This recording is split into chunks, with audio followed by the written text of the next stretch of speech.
wouldn't know about the game. Only one Martin G. Yeah, the legend been born. He the siren in the night. He the breaking of the dawn. Carbon copy knockoff. Try to mimic his tone, but the throne been carved. And he's sitting there alone. He the first with the can, first boots on the street. Why they still in the crib? He was chasing that heat. He the one who made the lane. Now they follow his pace. Whole city tuned We in live when on he Cut show up to the Unedited. case. They be watching how he move, trying to study his stride. But a knockoff never matched you original vibe. He the poster, the shy. He the Come on eyes in, of the come on block. in. If he ain't drop the footage, you ain't know what pop. Talk slick if you want, but the facts don't bend. He the alpha of the chase, not a trend they can spin. He the one they imitate, but they never gon' be. Cause the crown got one name, M-A-R-T-I-N-G.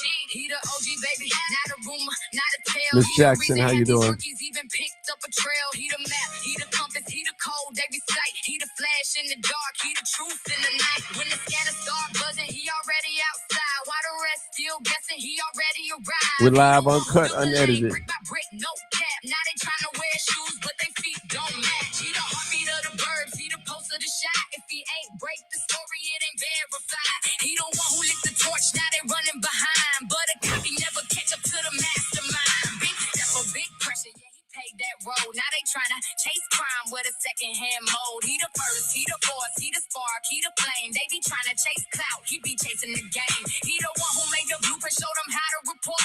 Now they trying to reenact it like a knockoff sport. But we hear people live on Cut Unedited. Come on in. it's allowed, only one Martin G. He the reason y'all informed, he the reason y'all aware. He the one who kept the whole damn region prepared. So salute to the king, yeah, the legend of Dawn. Cause without his grinding hustle, half the news be gone. Only one G, better say that twice. He the We live on Cut. baby, Thank y'all for coming back. everybody Thank you for coming back. Whole city know the name. If he ain't hit the scene, you wouldn't know about the game. Only one Martin G, yeah, the legend been born. He the siren in the night, he the breaking of the dawn. Carbon copy knockoff, trying to mimic his tone, but the throne been carved and he's sitting there alone. If you want, I can add. If you want. If you want, if you want, if you want, if you want, if you want, if you want, I can add. All right, people, thank y'all so much. We had some camera trouble. That was my fault. That was not nothing YouTube or Facebook or Twitter. That was my fault. I stepped on the plug and unplugged the camera. I am so sorry. But we kept going. It just so happened. That never happened on all the times that I've been filming myself. That never happened. But it is what it is. I appreciate you guys. Come on in and let's get on here. We're going to fight. We were talking about, I had made a post earlier about they were sleeping in the police stations on the floor and homeless. And now they are landlords and business owners and good credit. And people did not like what I said. And what's going on, Vera? I see you, my partner Vera Giles Norris. I see you. They didn't like what I said, but it's the truth. And again, I'm gonna say it again. There's not one illegal immigrant that's in this country that I'm upset with. And if I'm upset tonight, today, tomorrow at the policymakers, the politicians. They are the ones that set the policy and make it where they can come over here. Again, the immigrants know that black people don't run this country. They know that. They don't care about no Martin Luther King and Malcolm X and all that stuff until they need to use them as talking points. Real talk. Real talk. Somebody gonna hear me tonight. I don't know who gonna hear me, but somebody gonna hear me to talk because I'm gonna go in tonight and somebody ain't gonna like me after the night. They gonna unfollow me as usual. That's okay. This black folks talking tonight. We're gonna be honest. And success is not individual. We need to succeed as a group. What makes others so we ought to, let me just say this. We ought to be like Chinatown, people. You don't never see Chinatown out here boycotting and protesting. You don't see them. They move quietly. quietly. You don't hear nothing about them even voting. But look at their communities. Look at Chinatown, 21st Street, Round Canal, all right up in there. They got schools, banks, and stores and businesses and everything. We can do the same as well. But you know, we get a little money and we move out the community. And I understand. But we don't work as a group. Can we work as a group? Should we work as a group? People, we have a problem. We have a problem, people. When I ride past Old Block, down King Drive, in that old McDonald's parking lot, I see two Hispanics, Mexicans, male and a female, selling snowballs or whatever they selling. One day I rode by that, I think it was last week, they had a long line. Now let your little black self go set up a hot dog stand right there in McDonald's and see how long you gonna last. Somebody gonna be trying to extort you, rob you, and everything. And probably walk right past you and don't patronize your business. Something got to be wrong with us. Will we allow others to come in our so-called neighborhoods, our communities, and get rich? Get rich. Their favorite word, I'm going to hook you up. I got you. I'm going to hook you up. I got you. In them phone stores, I got you. I'm going to hook you up. That's all what you hear. Something wrong with us. We're so educated. We're so Americanized, but we cannot get along with one another. We can't support a black business. And the first thing they say, well, Martin, I didn't know there was black business that does that, that do that. I don't mind spending money doing that. That's all you hear black folks say. We got to go to the Asians to get our nails done. We got to go to the Chinese stores and just get our wigs and our supplies. We just got to, listen. Them foreigners do not live in our community. Maybe the Venezuelans, they'll live there, the Mexicans. But the rest of them, they ain't coming in our community at all. They ain't got nothing to do with us. Make our money. Go home with that bag. And they working 12 and 14, 16 hours a day just to get our money. And we around here robbing ATM machines, selling loose cigarettes on the train and weed, loud, selling Percocets to one another, destroying. Around here selling poison. We selling poison to one another. That's what we do. We talking poison. We thinking poison. And we going to the gun range.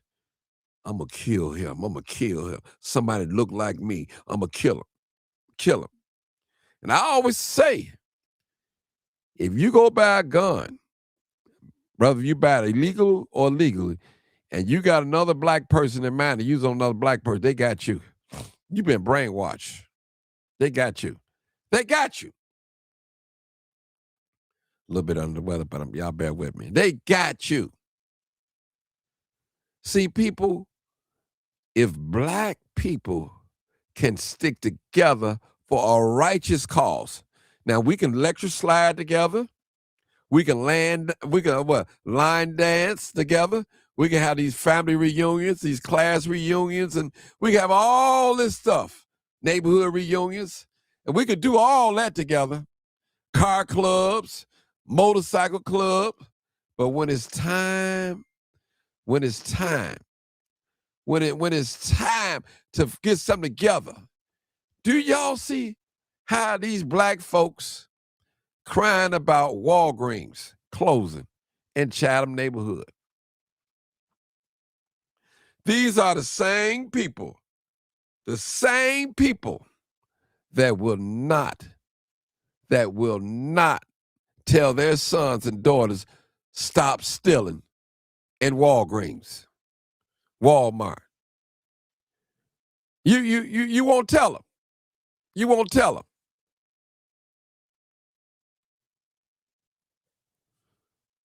You won't tell them. Real quick. Yes. Listen, black people around here crying about Walgreens. Lord, Walgreens finna close. When are we gonna start building? We need to be just like the Asians in a sense. They got everything in their community, and they believe in race first. We the only folks love to give our money away. It was an old saying that my buddy told me. A white man walked up to him at the flea market and said, everybody get y'all money, black people. Everybody get our money. Everybody. We have no discretion. Everybody but black folks get our money. First thing we say, black people always late. They talk too much. They food ain't right. I don't go to the garage in the black neighborhood. I go to the garage downtown. I don't go to the such and such in the black neighborhood because they stuff ain't right. I don't go to Popeyes in the black neighborhood. I go in the white neighborhood because they stuff tastes better. Man, we are lost. We are lost. We definitely are lost. I know y'all don't want to hear this, but I got to tell it tonight. And I'm not afraid of your thoughts and what you think about me. It doesn't matter. It does not matter what you think about me. It's what I think about you that counts. That's really is. Come on now. Look at us. Now, let's just take a look at the black community. Y'all just walk with me. Walk with me real quick. Just walk with me. Let's start on a train. Who is raising hell on the train? And I'm not cussing. Those you know what I don't cuss. Our young teenagers. Our young teenagers. Who is out here carjacking? Our young teenagers. Who is out here stealing cars? Our young teenagers. Who is out here robbing? Our teenagers. Real talk. Who is out here doing that? Who? Now we got a problem. Can I be honest tonight? I just want to be honest tonight. And I'm not showing out in front of white folks and not like that because I don't even want to hear from them tonight. They can watch the video, but I don't want them commenting on nothing. Now, if you got a mixed baby, a black child, I don't care. You good. You're good. But if you just straight up white, I don't even want you to comment on here tonight. Okay? Black folks, we talking that because we're not trying to get into no racial war on this live. We don't do that on here. We tell the truth and shame the devil. That's what we do on here. That's what we do. So let's be real, people. Now, who are raising these young boys and young ladies? Our ladies are walking down the street half naked. Now let's dig into it tonight. Let's dig into it tonight. So don't act like you don't see it. Don't act like you don't see it. Our young ladies got their cleavage hanging out. Our young ladies got their clothes on so tight that you can see every crest and everything. Everything. Nothing left to the imagination. And you ask yourself a question. Did her mother let her come outside like that, or did she look in the mirror? People walking down the street with fishnet leggings on. Come on now, people. Let make it make sense. Let's make it make sense. How far have we gone? We're so focused on looking good and stuff like that. Man, where are the black people? Where are the inventors at? The inventors. Where are they? Where are the black excellence at? Where are they? Where are the women that don't show everything on their body? Where are they at? Where are the fathers at? That's in these young folks' lives. Where are they? Real talk. Real talk. We ought to take up. We ought to be like a Joe Jackson, like Michael Jackson's father. Fathers. See, they don't like when a father their children. They call them abusive, angry black man and all that. They don't want the black woman and the black man to be on one accord. They push our women in front of us. And see, most of the time, you have a lot of women, they want you to lead with your wallet. And if you're not in a certain financial state, you're not attractive to them, period. I'm talking tonight. Y'all bear with me. Y'all ain't gonna like where I'm talking, but that's okay. I still love you anyhow. I still love you. Ain't a thing you can do or say about it. I still love you. These women didn't have these babies by themselves. Now, women, since y'all got it going on, I want y'all look at these news, social media, look at y'all babies that's on social media with these guns. I'm talking about the mothers that got physical custody of their children. The mothers right now. Don't act like that you don't see your son with a gun. Don't act like you don't see your son with a key fob. Don't act like you didn't find a gun in the house. Don't act like that you didn't smell weed coming in your own house. Don't act like it that your firearm came up missing. You ignoring it. You ignoring it. I'm talking to you today. I'm serious. We having a serious conversation. Black people, where do we go from here? What are we gonna do? What is this game that we're playing with each other? We mad at the immigrants because all the money they're getting, and rightfully so. We should be.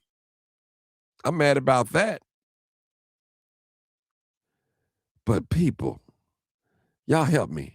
Y'all help me out tonight. Let's have a real serious dialogue. We got churches. We got over 100-something churches in Inglewood. Look at the Inglewood community. Look at it. All different types of religions in Inglewood. Is it working? I'm not going to answer for it. I'm asking you guys the question. Is it working with all the churches in our community? Is it working? What's working in our black community? We got black politicians pretend like they don't know us when they get in office. They come and lecture slide with us. They come and worship with us. They come to the class reunion with us. But once they get in office, they don't know us. Their phone goes straight to voicemail, or they change their number, or they always busy. When they come to one of our functions, they want to stay for 10 to 15 minutes. Oh, we got other prior engagements and we out of here. Because they never want you to corner them or question them about what they're doing in this city. Period.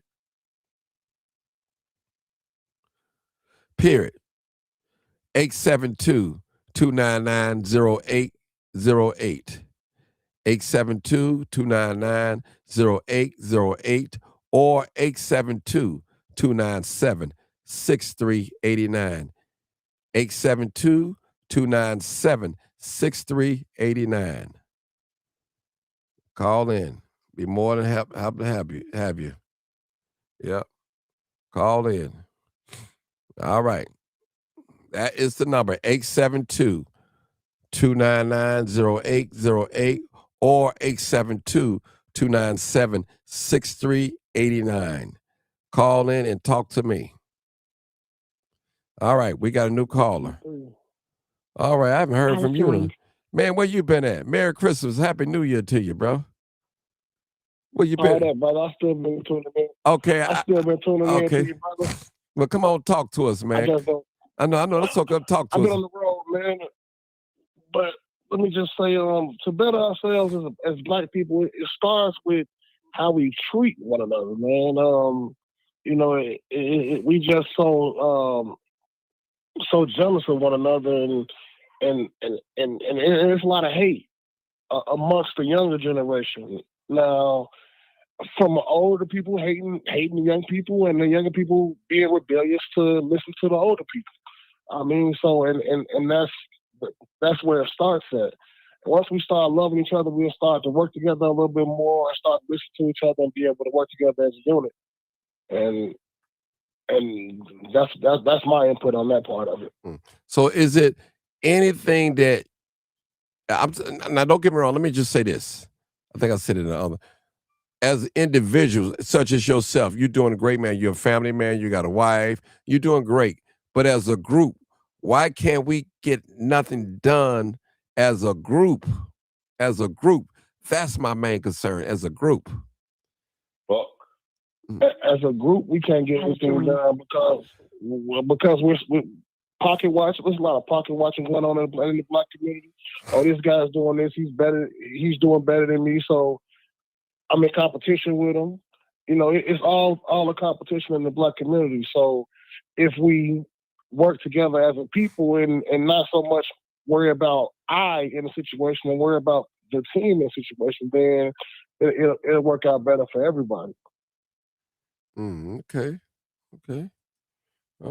And then and maybe it's just in Chicago, but it's a lot of gatekeeping also. You know, like if we have solutions or maybe avenues that people can take, we would give it to another nationality before we give it to a black person,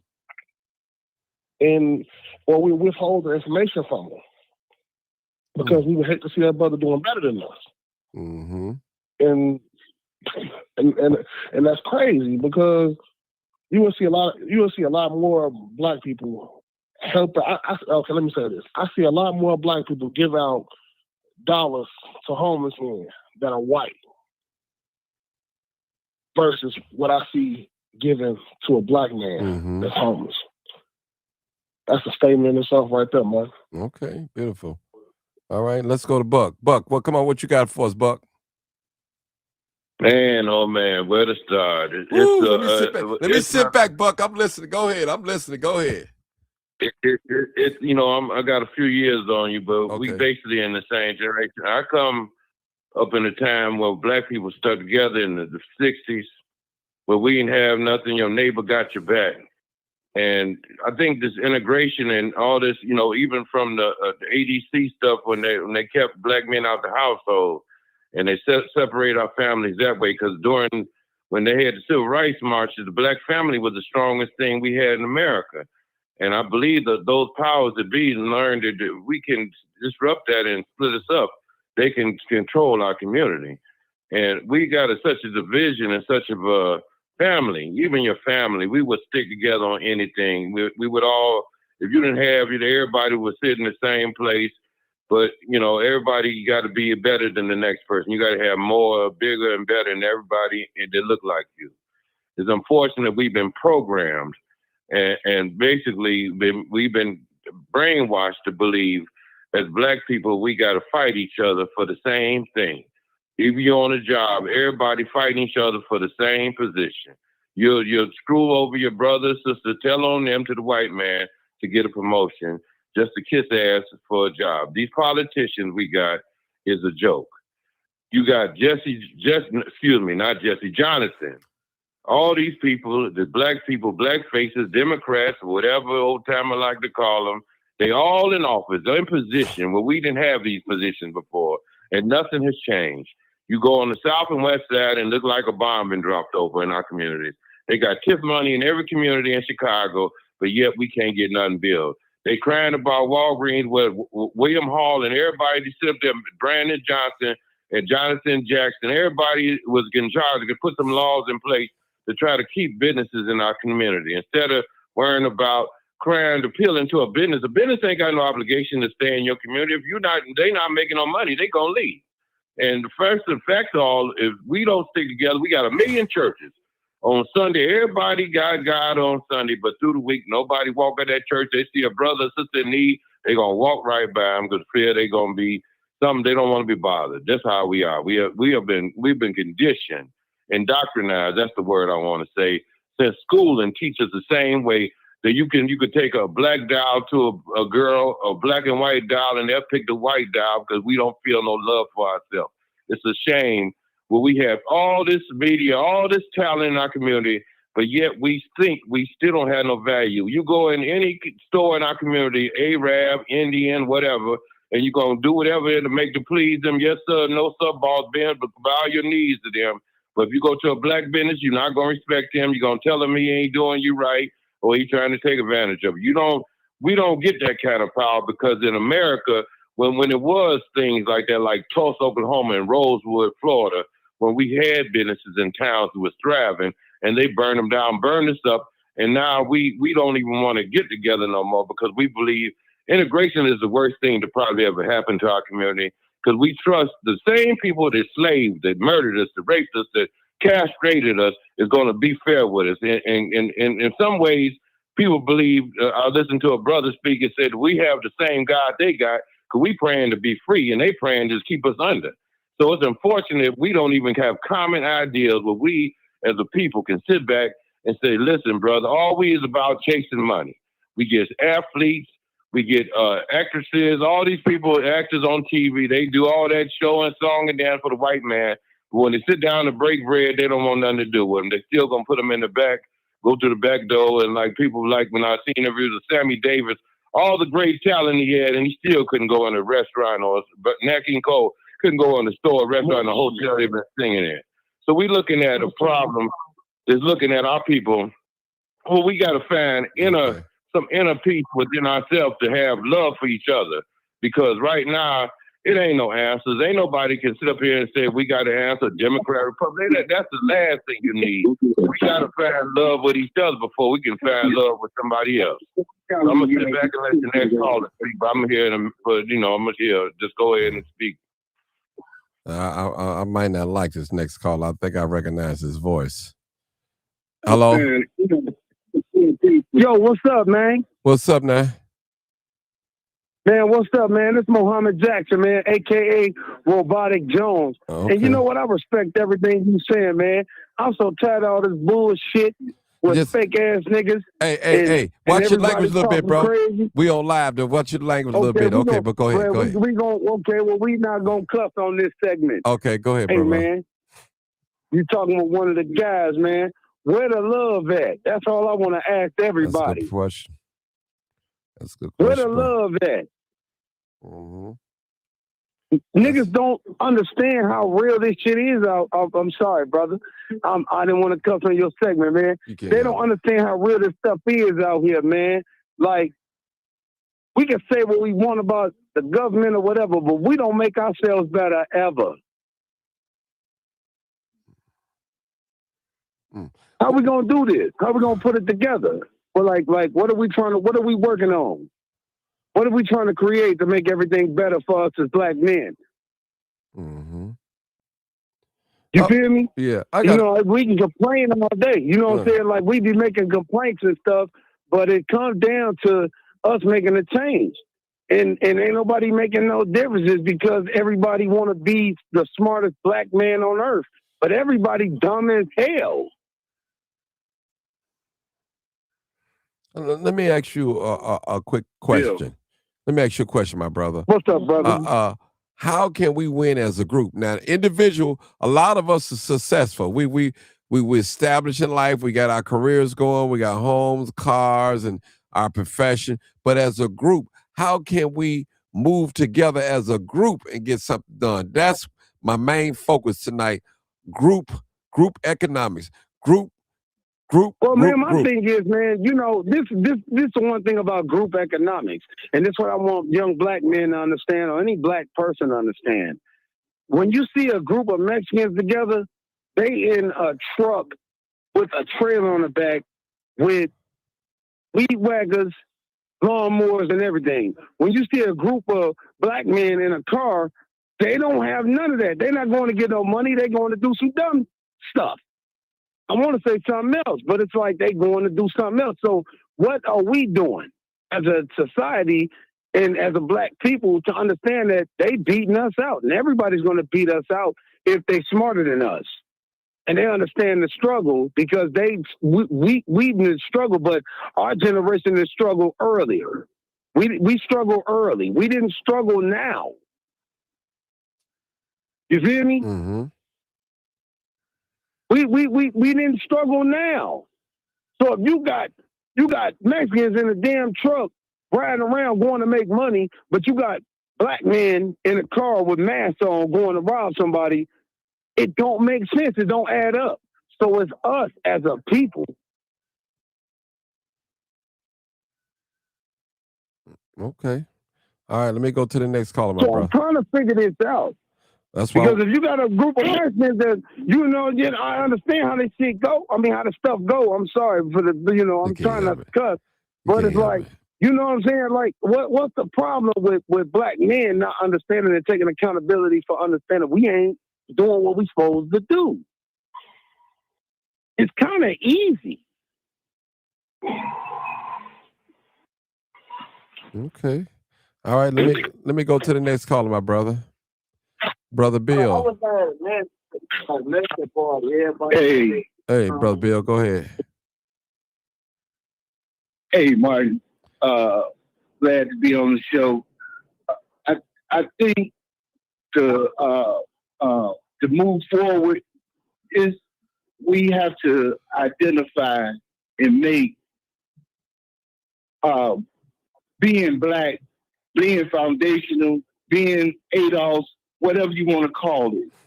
We already know it's the coolest thing because everybody's trying to copy us.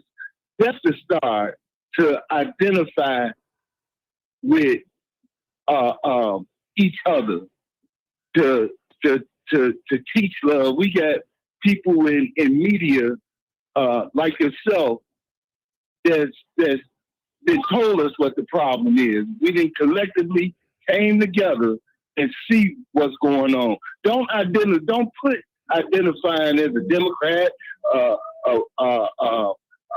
Republican, or GD, whatever. Don't put that before yourself and your people. And that's a great start. It worked in the 60s with the Black Panthers. And as far as the bad element that always talked about and over exaggerated, yeah, we got a problem, killing problem, jealousy in our neighborhoods or in our community. But if we start as the people moving forward and walking a certain way, if they identify with us as foundational black and we moving in the right direction and got people like you expressing the movement, they'll join in. The killing and the strife and all of that, that's gonna come with poverty anywhere it goes. Mm-hmm. Let's get out of poverty. Let's not depend on the government because we can do this. We can do this. We got a whole generation, 2 generations that out of poverty and oppression that started stealing, committing crimes or whatever. Not to justify it that it was wrong, but I lived amongst it. Yeah, they're gonna go to Walgreens and steal. That I ain't saying it's right, but that's what happens. So we gotta move a little different and each one teach one. That's all I gotta say right now. Mm-hmm. Okay. All right. Wow. That's good. It's all right. Okay. Brother, what is it? Let me ask anybody on the panel that's here. I think I got still 3 people, Buck or somebody, or 1, 2, 3. What is it you think that Chinatown is doing that we're not doing as black people? Well, you know what, Martin? A lot of those people respect one another. You can't work with nobody that don't respect you or that you don't respect, Martin. And that's the basis of everything. We can't build anything if the base is not good. We paranoid of each other. We scared of each other. You got the old folks scared of the young folks, and the young folks scared to listen to the older folks. Mm-hmm. So we have no. There's no bonding, no bonding or a bonding mechanism between the youth and the older generation. The older generation feel as though the youth are supposed to listen to them because they're older, but what we fail to realize is that just because you're older doesn't mean you're wiser. That just means you're more experienced. But times are changing. Things are changing. There's things we can learn from the younger generation. We just have to tap into it. We might not be willing to accept it because that's not what we're used to. That's not what we're accustomed to. But these are the way times are going. So we got to be able to compromise with each other in order to get to have a common goal. Okay. Brother Buck, what can we... Yes, sir. One of the things... Go ahead. Go ahead. One of the things, like you were saying about Chinese, the way you can do them, nobody has tampered with they structure their family. The black community is in disarray because of the years of tampering with the head of a household. A man can't even be shown as the head of a household. In China, what they call their whole community, the elders always respected in Chinese communities. I've been around a few of them. I know elders come first, and then everybody served their role as a community. The black people and black Americans, we really don't have it. Africans probably still got it, and the Caribbean people still got it. But in America, the black people here, the mental capacity of always got women talking about their alpha woman. What the hell is that? That makes no kind of sense. And anything from the Bible and everything, the man is the head of the household and should be the leader. But in today's society, in the black community, they have the women believing because they out-earn black men a lot of times, and they have better jobs, and that ain't by accident. But somehow, some way, they have it where they feel that women are supposed to be leaders, and that's why we got a disarray in community, because a woman cannot teach a young man to be a man.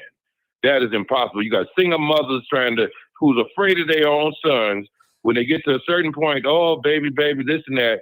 But when they get to a certain point, like after 15 years old, they jump off that porch, ain't gonna be nothing they can do with them. Then they want to look for their father, or uncle, or somebody to talk to. Brother Buck, let me just say the number, 708. Somebody call me. Let me go. Go ahead. Continue to talk. I'll text them the number. Go ahead. Right. But like I said, we is not, the Mexicans and everybody else, they got a structure. The women gonna stay by their man no matter what. If they ain't got a pot to put a blanket in and a window throw out, the women in Hispanic communities, they stay by their man no matter what their circumstances in. And our black community, during slavery and enduring all the way through Jim Crow and through probably the civil rights movement, black women stuck by their man, and it was a family. The black family, like I said before, was one of the strongest things the people try to disrupt our stuff in America for the black community. They had to stop the black community because the family was the strongest bond we had. When they was able to destroy that, and now they got women calling themselves the leader of the household and this and that. They do the civil rights. They gave out all these government programs, the Democratic Party, where you get public housing, public aid, and all this public assistance. Instead of giving us wealth, giving us capital, trying to make us instead of giving us a job, all our political leaders gave us jobs. We needed land. Even when the messenger, Elijah Muhammad, was speaking in the 60s, we needed land. We need to be productive and self-thing. We didn't want to be indoctrinated in this system. Everybody that wanted in the 60s went, we need to get in America, and then we can go to their hotels. But when we go to their hotel, we lost black hotels. When we went to their businesses, we lost black businesses. Even in baseball, we had a Negro League baseball. When we started integrating with them, then we lost that. Everything we gave up trying to be a part of their society, which they don't even accept us, they don't respect us, and they really don't want us around it. They use us because for whatever reason, they won't let us go. It's like still slavery here. Because now in this system, you want money. These young boys want wealth. They ain't got no skills. You go to school, you can't read and write. Only thing the government selling marijuana, you can't do that. So now they control all the hustles. Now you got to go out here and do some hustle stealing and do other stuff to try to get some money, because the thing about America is about capitalism, white supremacy, but capitalism is the number one thing. If you ain't got no money here, you ain't going to be no good. You need some money in your pocket or access to money, or you ain't got a chance nowhere in America. So, like I said, we got the thing about, like you always said, we support everybody. We support everybody. We support Mexicans, we support Arabs, we support East Indians, who brand all the restaurants and everything. East Indians own Popeyes, own all the restaurants and the gas station. And we sit up there and we don't own nothing, because that was a fallacy of our so-called leadership. Instead of giving us access to what they got, we needed our own. We should have kept our own. We sacrificed everything to be a part of their society, and now they don't want us in it, and they don't need us no more because they can get an Indian to play a black person on TV or anything, or Kamala Harris, an Indian to run for a black person, and we go along thinking that she got our best interests. When she was in California, she locked them old brothers than a little bit, and you think you're a friend, y'all in trouble. So I'm gonna sit back a minute. Okay, Bill, what do you think we could do that the Asian people, the Chinese people doing? Man, what we could do? I mean, we need to take some notes. It goes exactly back to what I said, but I commend Buck, what he said, and brother both hit on what I'm about to say and what I said at first. Asian or Chinese people identify first with being Asian and Chinese. Then there's a amount of respect that's given. What I've learned, my uncle taught me, is self-respect or self-pride. And they operate from that mode. We don't have it as much as we did back in the 70s, 60s, and prior, because of trauma that we endured over the years. That was systemic. All of this is by design. It ain't just by chance. But we know this, and we have to move accordingly. That's why I say, first, let's identify with who we are and what we are, and love on each other, and that's a start. And start teaching the same thing that other nationalities, Chinese, respect and love, and even if they don't have, there's a lot of fatherless children. There's a lot of fathers that's out of their kids' life. Let's promote. You got to get back with your kids. You got to do something other than buying them a Christmas present and a birthday present. Spending time with your family is essential. That's why we were so strong. We sat down, if not no other day, on Sunday with each other, and ate and talked about things, and it brought us closeness as a family, as a union. In our culture, we had cousins that grew up like brothers with us. And we just got to get back to basics. Now, I agree and disagree. Somebody said we got to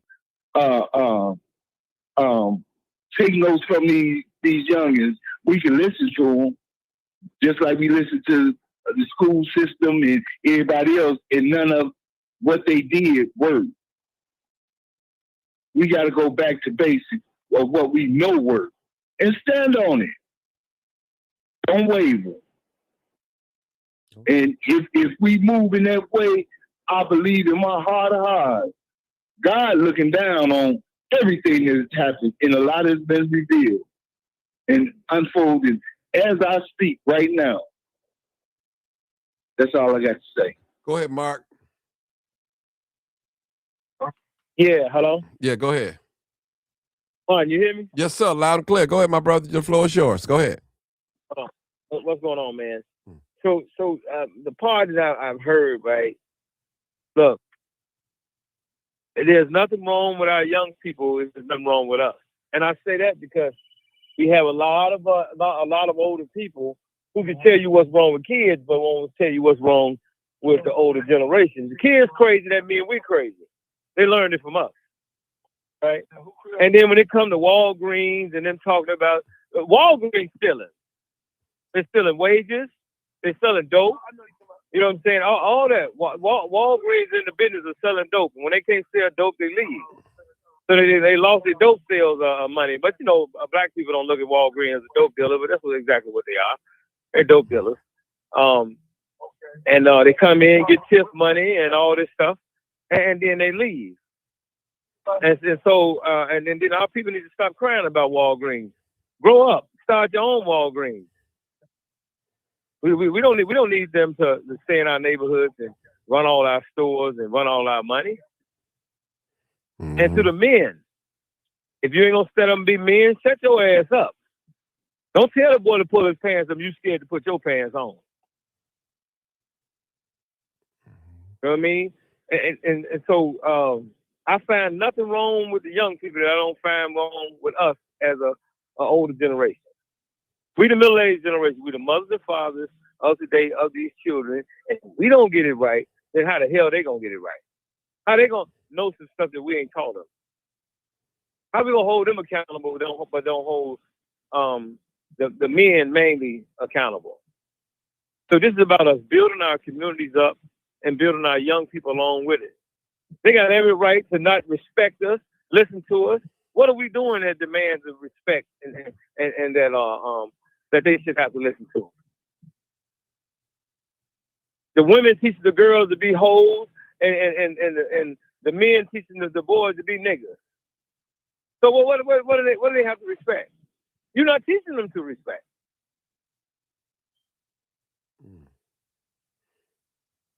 And so this is about a restructuring and rebuilding of the Black family and the Black community. If we're not prepared to do that, then just shut up and just let whatever take place, take place. Mark, whatever happened, happened. Question, Mark. Yeah.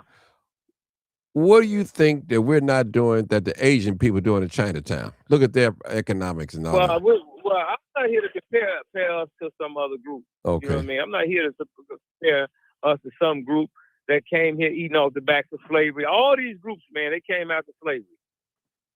Mm-hmm. They came eating off the backs of our people. See, Martin, we old enough to know our grandparents, in some cases our great-grandparents. So a lot that happened after our grandparents left the scene, we saw the change. We saw the shift. So we must go back to what our best examples are our great-grandparents and great-great-grandparents that just outside of slavery built 2,000 and 3,000 towns and cities. So those are our examples. Mm-hmm. I agree. And one of the main things we must stop doing is going to school Black and coming home Greek. Joining these secret societies and moving far away from our people and then talking stuff about our people. If you don't live amongst the people, shut up. Stay over there where you at. You move your ass over there with all them other people because you think that they special. Don't talk about the people in the neighborhood no more. Mm-hmm. You know what I mean? Man, we can't. You know, one of the best things that I could see happen was, and it should have woke our people up, when those children was giving them uppity Negroes over in Hyde Park hell. Because those are the people that steal the money from the neighborhoods, then they run to other places like Hyde Park or the suburbs. Mm-hmm. That was a hell of a wake-up call. Mm-hmm. And they want us to turn on the children. Mm-hmm. They want to talk about Walgreens. They were stealing out of Walgreens, stealing from the people. They ain't got insurance policies. You know what I'm saying? When they get through stealing, I don't care what the people do to Walgreens. I can care less what they do to Walgreens. Now, when are we gonna start our own Walgreens? And that's what we must show next generation. I'm not here to cry for no older people that won't come to the table and build something for the next generation. I don't want to hear them what they got to say because they want to act like they victims. A lot of can I say something? Huh? I wanted to piggyback on something you said that came to my mind, Mark, which is about Walgreens. Walgreens is in the business of selling drugs. Stuff like this about the theft in the hood.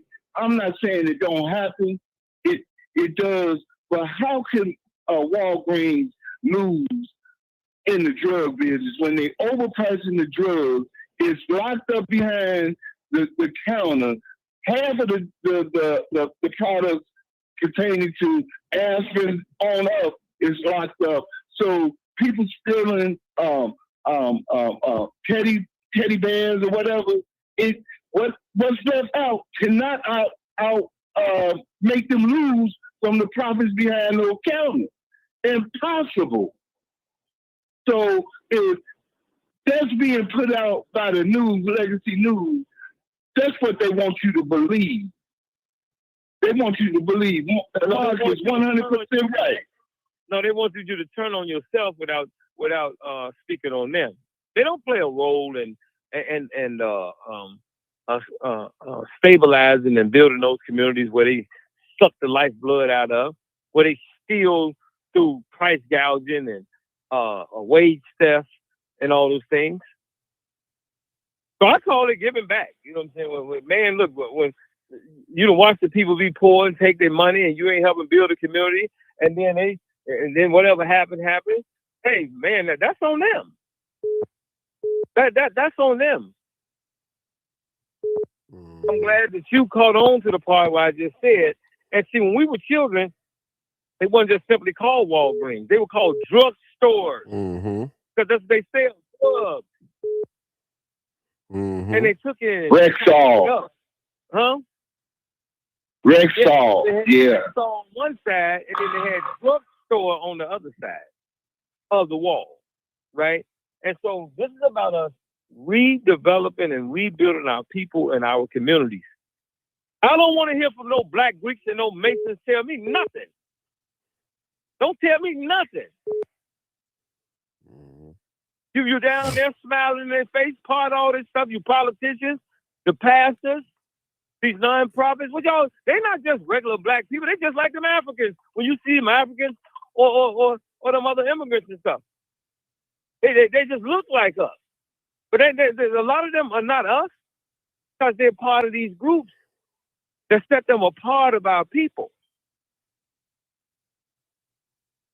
But it's easy for them to blend in, and you don't look at them for the role that they play in a lot of these situations.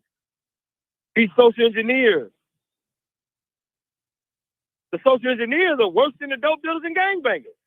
OJ. But don't nobody ever speak on the social engineers because the social engineers are the special ones. Oh, they went to college, Harvard, Princeton, Yale. No, man, those some evil people. They want these neighborhoods to be all messed up. So why, Martin? Because you know what they believe? As long as they keep the people poor, they will always be their leader. That's what they believe. As long as they keep the people poor, they will always be their leader. They can always steal from them. But nobody ever talks about these old special ones, them social engineers, the ones that get up and put on them costumes every morning, like they really legitimate people. So they're just as much as thieves as the person on the corner that everybody can see. Some of these pastors are no different of a pimp than Don Juan. It's the same thing with some of them. They polish it up, you know. So it's no difference between Walgreens and the dope dealer on the corner. There's no difference between a consultant and an extortionist. No, but man, come on, man. Hey, man, the games have got to stop, and it stops with us getting in front of things, Mark. I'm not beating up on no children.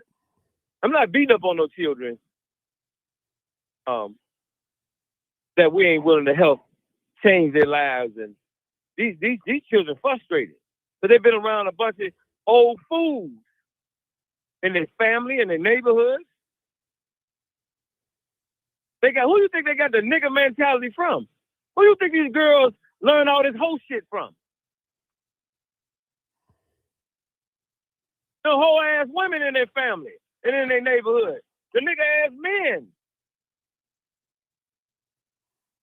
And then they get older and go to church like they, no, you still that motherfucking hoe, and you need to come out here and help clean this problem up that you created. You still that nigga. Now you don't put a suit on, you don't act like you somebody different. If we ain't going out and building this stuff up, don't say nothing to the children. Because I turn them against y'all ass. I'll show them who the enemies are.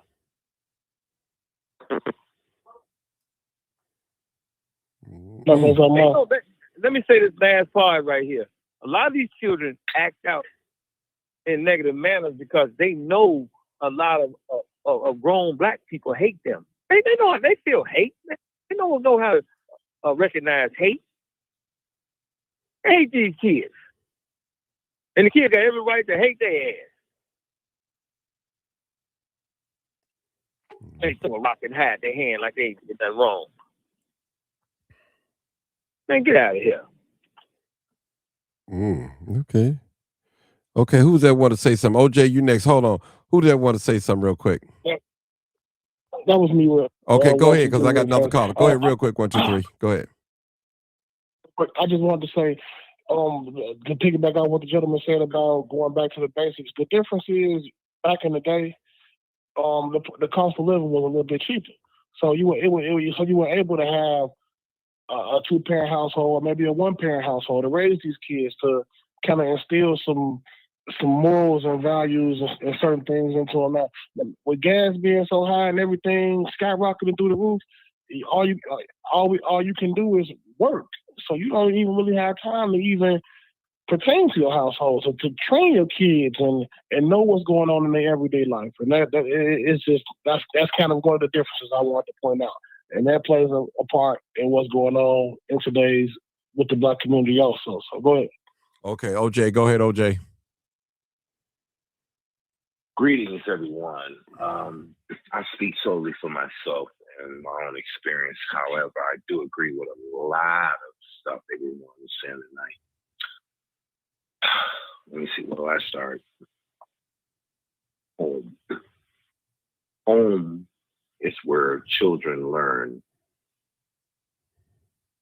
how to be productive, sometimes socially bad things, or whatever the case may be.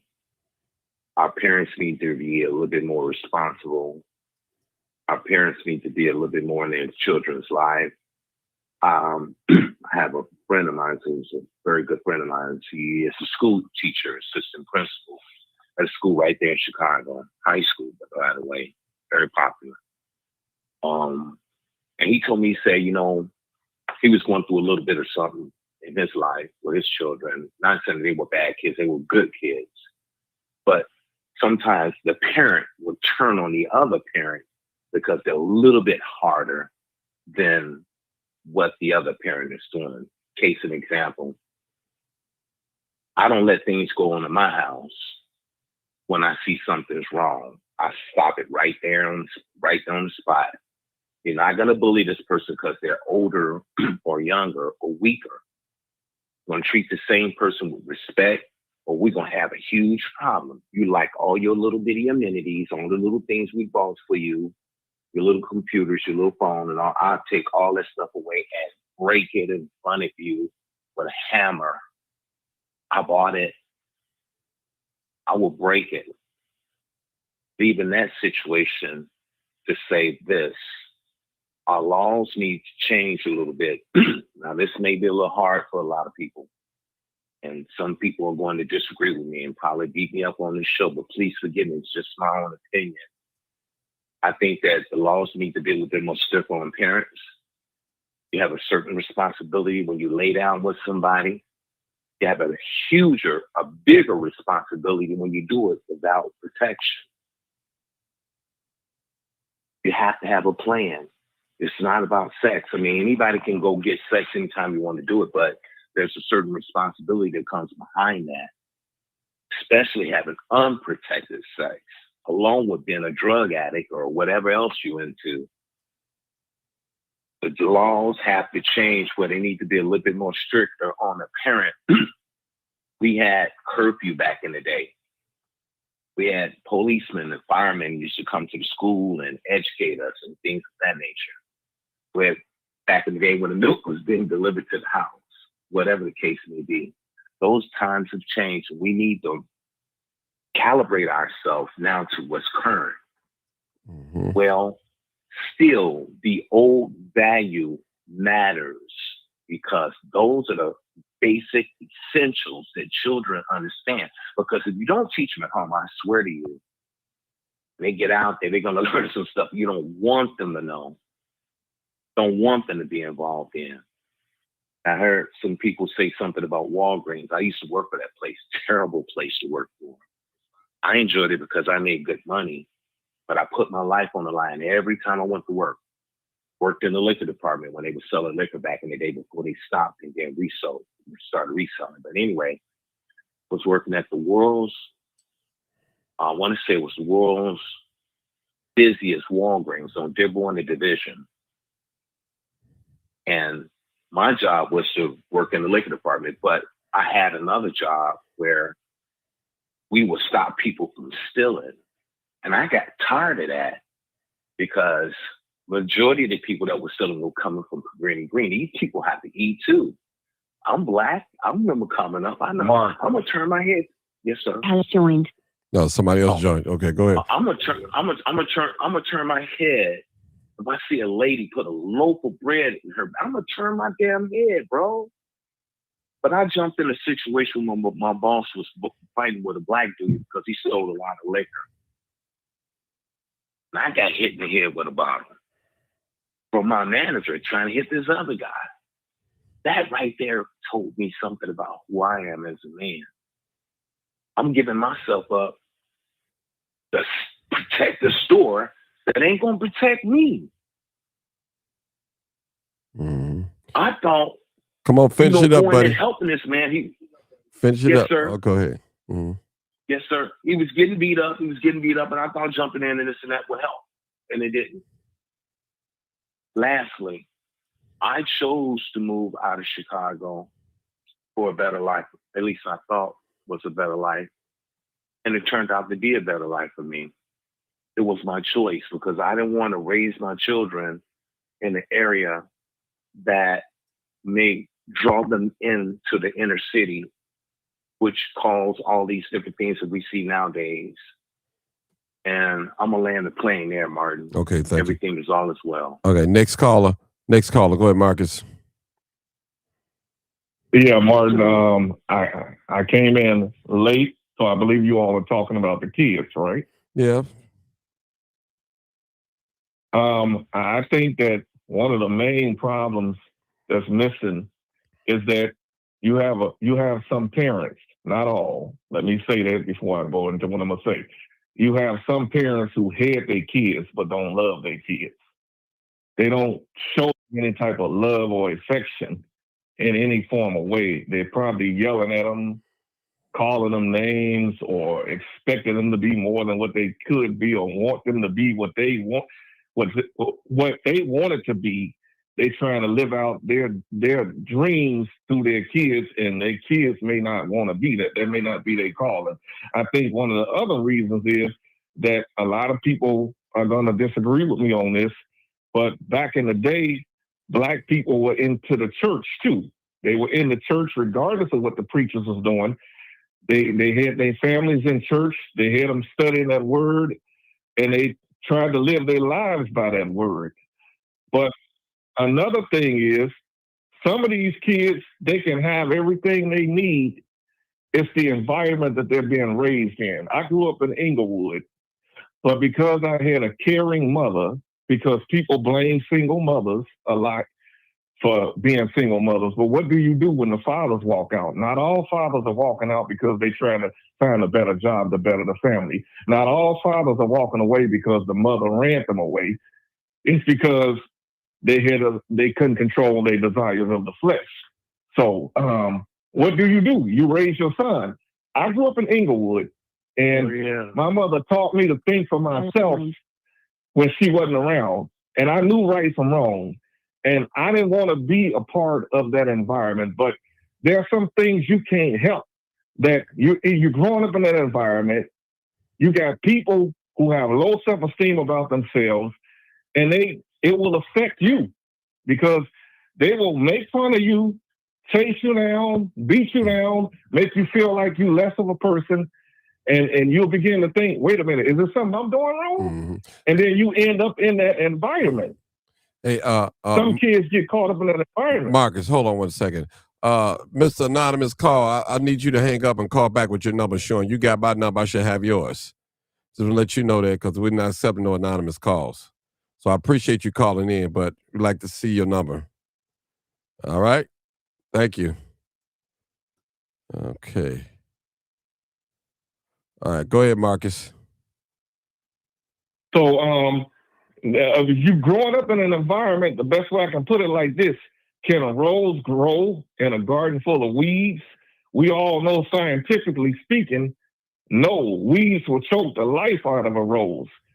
But in some cases, let's get away from the actual garden itself and let's talk about the human. Can a person grow in the ghetto? Yes, they can, with the right nurturing, with the caring parents. And sometimes we look at those parents as being overprotective or too strict. But they're not being too strict. They're loving. They're loving and they're protecting their family. And yes, you need the father in the households. But what do you do when the man walks away, starts a whole nother family, and don't want to take on their responsibility? It's going on in the white people community too. They just ain't publicizing it. It's going on. There's a lot of white single mothers out there raising their boys, and their presidents, their brigadier generals. So why can't black mothers do the same thing? Some men blame these women, but some of us men need to also blame ourselves for walking out on our families when our families needed us the most. You say these boys need men in the household. Shouldn't nothing stop you from getting to your son if you want to go get to your son? Shouldn't nothing stop you if you know that that's your son? You should go all out the way to raise your son. Show them love. What I learned working in the Park District, these kids need love. They don't know what it feels like to be hugged. They think it's gay if you hug them. They need to be shown love, not always like they going to prison, talking to them snotty. No, they're not going to prison. Give them some love. And maybe if you give them some love, then they will carry that and they'll start loving what's around them. All right. Hold it right there. We got a new caller. And I'll let somebody else talk. Thank you, sir. Area code 678. Go ahead, caller. Hey, what's up, man? It's Dariel, man. Mm-hmm. I'm a school teacher. I teach 9th through 12th, man. Like the brother said, all these kids need is love, man. I know I can't help them all, but I'm a damn sure try, man. I risk my life every day for the youth. I know a lot of people be talking down on the older people. Like the brother said, all they need is love, man. You know what I'm saying? That's it. That's all I got to say, man. Okay. You said they need love. Okay. All right, that's good. I mean, yes, sir. Okay. Who's finna say something, Bill? Yeah. I agree with a lot that's been said, but the thing of it is, yeah, it needs to be better parented. And I'm going to speak on my case in my contribution prior to me becoming the man that I am. I'm so into this and making the correction. People say you're talking down on the young kids. If there's something wrong, you have to call it out to make the correction. You can't coddle it because they don't feel love, just because they want to do all of the things. Because I'm here to admit, I did all of the things wrong, from drug dealing, and committed every crime that you can think of in our neighborhood. I didn't learn until later it was wrong, and there was a bunch of people, young ones, following in my footsteps and looking up to me in the 80s. I didn't see nothing wrong with it at the time, but now I know. But as you said, Martin, which stands to be the truth, and I'm a prime example that you can pour all you want to in your kids, but they different when they get away from them. And the the thing of it is we have to, as a whole, walk differently, set better examples, so that these kids are not thinking that the only way in life is being an influencer, a drug dealer, or in the sports. We can come up with all the solutions, but the fact of the matter is the parents and the people around, the aunties, the neighbors, we gotta do better as a whole, as the way we walk.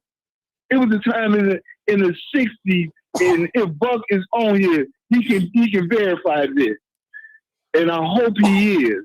It was a time in our community when we were on the downfall in the late 60s and 70s, where there were families of females that didn't have no opportunity, but they aspired to be prostitutes, looking for some guidance. Most of them didn't have no fathers, but you had a player, a pimp come up and fulfill their dreams. So we just got to do better. We know what's going on as a whole. We know what's going on, but we can't not point. We can't point the finger at the kids that they the total problem. No, they not. The media wants you to think the things that these kids are doing as kids are things that's been done years prior, and the crimes and the stuff they doing is about 1%. But it hears the news. It hears the news. We as the people are doing great compared to what we've been put up under and traumatized with. Nobody wanted to speak about that. Yeah, we got flaws. Yeah, we got to do better. There's always room to do better. That's all I got to say. Okay. We got a new caller. 2 new callers. Two old timer. Go ahead, old timer. Before you come, old timer, area code 872-299-0808. Both lines are working, but I ain't got them connected together. So 872-299-0808. Again, 872-299-0808. Come on, old timer.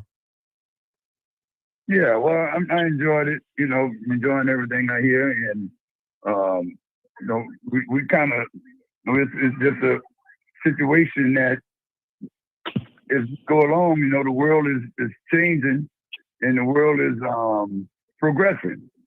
I mean, it's progressing, so people have to move along with the changing times. Like when I was growing up, you had roll down windows in the car. You had to reach way over into the passenger seat with your finger and unlock the car if you want somebody to get in there. But we not in that day no more. We just push the button, the window come down, and push the thing, and all the doors open. So we all accept the change, the good side, but when it come down to us wanting to take care of our children, y'all keep calling them little kids like they, I was taught not to call them kids because, they say that's not what they are.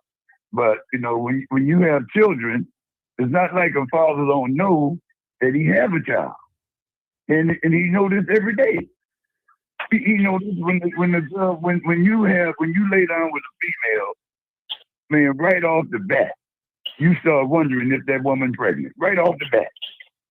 I mean, you be worrying yourself all night. Man, I wonder. Man, I hope she ain't pregnant. And so you be knowing this. And then when she gets pregnant, well, the devil come and say, well, maybe it ain't yours. He threw all kind of things on your mind. And so all of us got to go through this. But a household that's run without a parent, without a father in there, is going to be like you trying to run a basketball game without a referee. It's going to be topsy-turvy. And I can't understand why the men don't understand this. The man be talking about, well, man, she, and all this kind of stuff. Bruh, you just got to go take care of your children. You impregnated that girl. And that's your child. And if you want to see your seed out there wasting around, But then that's what you're going to see. But when it come down to it, the man is the one that's going to be responsible. Just like Adam. God didn't hold it against Eve. He held it against Adam. And so the man is the one.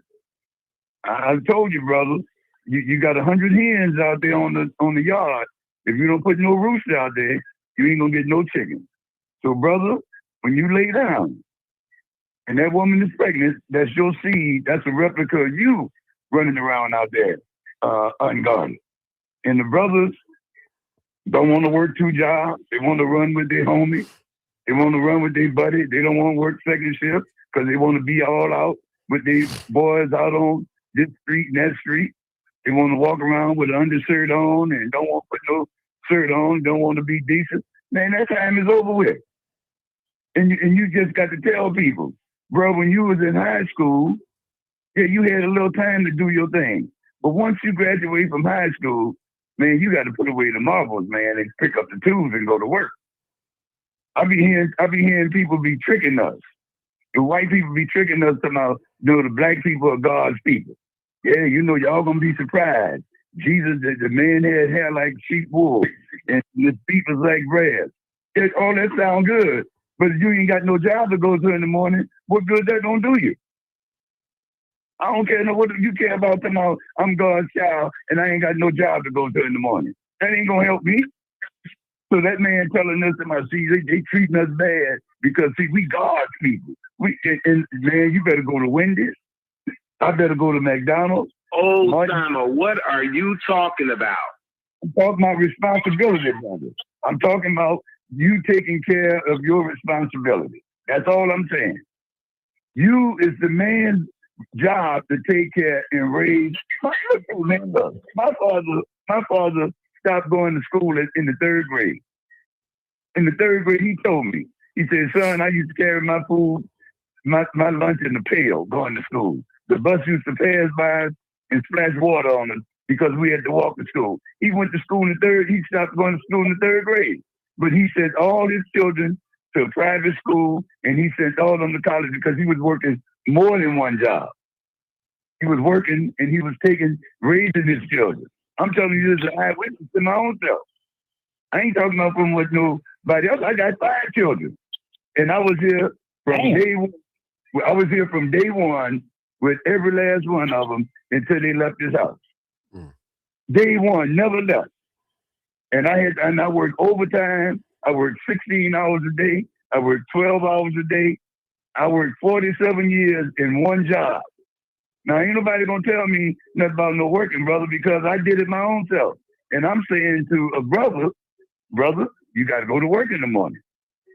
You got to work second shift. You got to work third shift. Man, I ain't working no graveyard. Okay, then, but that's why we in the situation that we in now.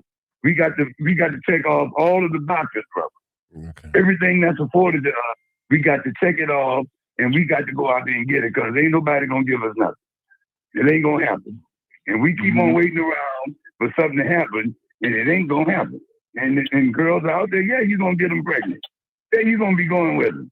But then there's a responsibility that comes after that. Every single day. That child, you got to be there when that child changing diapers. That child got to have your feeling. That child got to have your voice. They got a child that got to know when your presence is in that house. And if you ain't there, and the woman is there all the time, well, that's who they gonna look to. That's who they gonna look to, and she can't do it because she has to work, got to clean the house, got to pay bills. She ain't got no money. So that's your job. That's your, all right. She's taking care of you. I'm done, Martin. Okay. I'm done. Okay. You got my condolences too. I realized your brother had died too, so you got my condolences on that, brother. Okay. Please, Brett. Thank you. Yes. Right now. Okay. Man, I appreciate it. Okay, no problem. 0404. Come on, caller. 0404. What's going on, Martin? What's going on? How you doing, Martin? I'm doing great. Yeah, man. I just tuned in and checked out the show. I just want to give my little 2 cents. Let's hear it. And I've been listening to the older gentleman that was before me. He speaks with a lot of facts, and he's absolutely right. But also, we have to take in consideration the times have changed. You know, we have so much against us as young black men. You know, we got each other against us. We got women against us, laws against us. It's not the same when they were coming up as young men 30, 40 years ago. So we got to take that into consideration. And beyond that, the jobs out here ain't the same. Everything is tech, computer, engineering. So, you know, it's a different time technology. So all of this has to be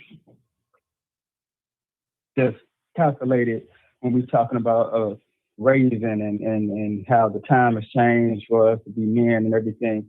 Plus, we got the system against us. We got child support, number one problem in our household, where it breaks families up. And this is something that's been a known fact. This has been researched, and it's meant to break up families and take money where it's needed, and that's in the family. So if we can have some of these lawyers that's black and pro-black and on our side to enforce the change of laws, that can be something that we can start with first. And then second of all, I hear how he was speaking, but we have to have better training of women as well, because they're the ones at the end of the day make the decision. So if there's no good women out here teaching other women how to be women, it's like a losing battle. We're fighting a non-winning battle, because we need both sides to be equal mentally as well as being aware. So I think that there's enough educated people, men and women out here, that can have groups or some type of studies, because church, I want to say that's a good thing, but people people not too believing in the church system, not God, but the church itself. So if we are talking about doing some building, I believe like more educated people need to take leadership to get groups together to teach people how to do certain things or help them with their problems. You know, and it's smart people in all different type of fields: medical, health, teachers, education. It's people that knows what needs to be done. So we need them to step up. And that's really all I want to say, because I truly believe everybody wants something to change, but who's really pushing forth the effort to make it change? So. Okay.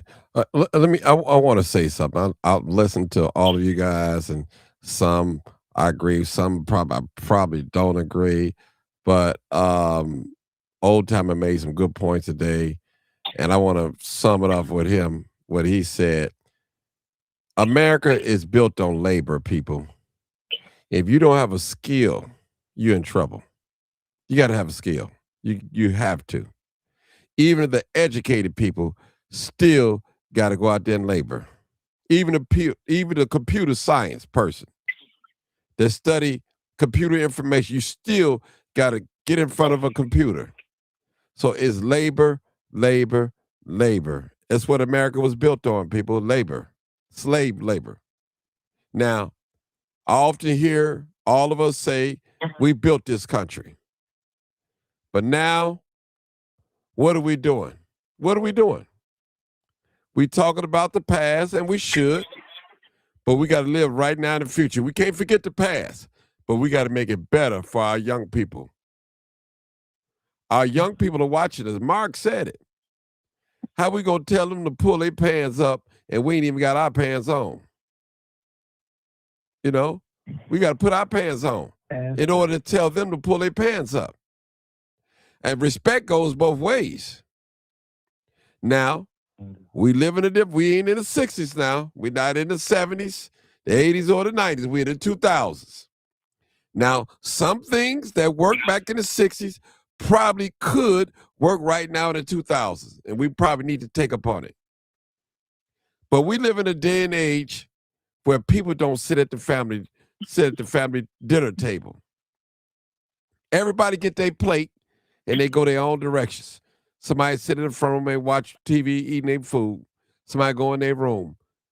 The father may go in his man cave, in the garage or in the basement or whatever it may be. So that's the type of world we're living in. Then when we do sit at the table, we got our cell phones. We talking at the table with our cell phones. We texting. What's really going on, people, with our minds?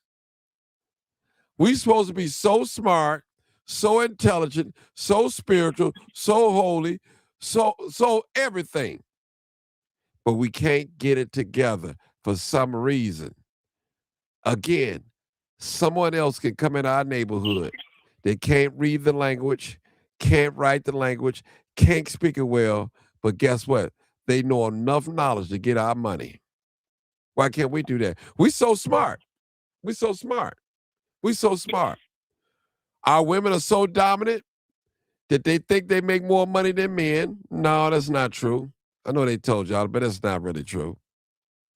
But if you look at the young people, not all of them, you see what our young people are out there doing. Talking about the ones on the video we see, all going up and down social media. And most parents, most mothers got physical custody of their children. Now, we know the father's gone out the house. Then the mother got to go to work. She working from 8 hour job. Hour to get there, hour to get back. So she's gone just about all the day. The kids, the children, they're monitoring themselves. They got everything that they want to know about. Any subject that they want to know about, all they got to do is hit this cell phone. If they want to know about sex, if they want to know how to break in the ATM, hit this cell phone. If they want to know how to carjack, hit this cell phone. How to steal a car, hit this cell phone right here. It tells everything you want to know. Everything you want to know. They could do some type of research on it. And that's not good. Our cell phone have to be monitored, people. And we know we live in a day and time. I want my daughter and my son to be able to have a phone because if something out there that happened, they got to get in contact with me. I agree with that 100%. But something going to have to give. We're losing some of our children to the street. And guess what? Some of them ain't going to never come back. Some of them, we have disassociated ourselves from them. We don't take their phone calls or anything. We just don't do it. Our young people are not respecting the older people, and the older people are not respecting the young people. That ain't right. We need each other. Those young people that's out there in Hat Park doing a takeover, those are young soldiers. If a race war break out, a lot of you old people, you know you're not going to do anything. It's going to be them young people, fearless young people. And that's who the white man fear, the young people. He don't fear you because he already know you ain't going to do nothing. They got you already programmed out. It's real talk. Our young people do not respect cowards.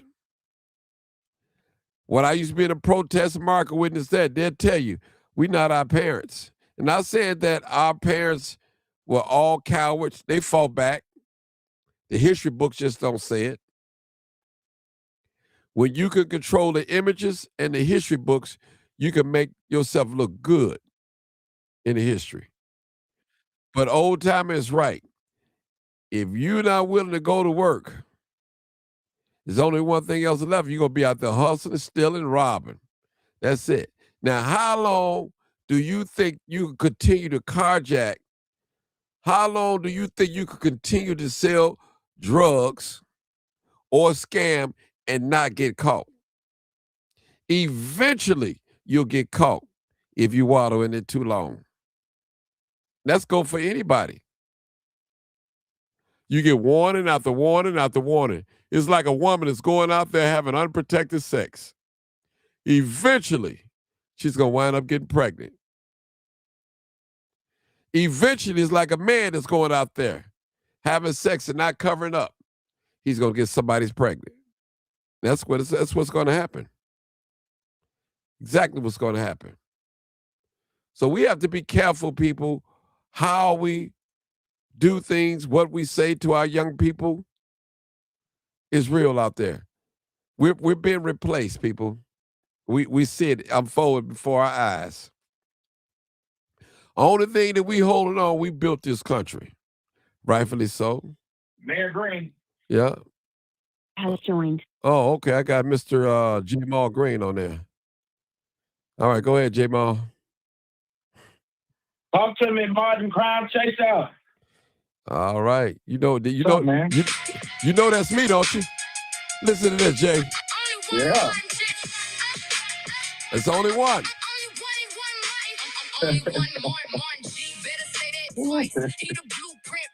The blueprint, baby. Yeah. The blueprint, The baby. blueprint, baby. Yes, sir. Yes, sir. Cool. Well, we heard your great speech today when you was talking about Walgreens and how we crying and all that. So let us know what's going on, brother. I'm here. I heard a little bit, man. I hope it sends shockwaves around the city, man. Because I really want us to become a better people.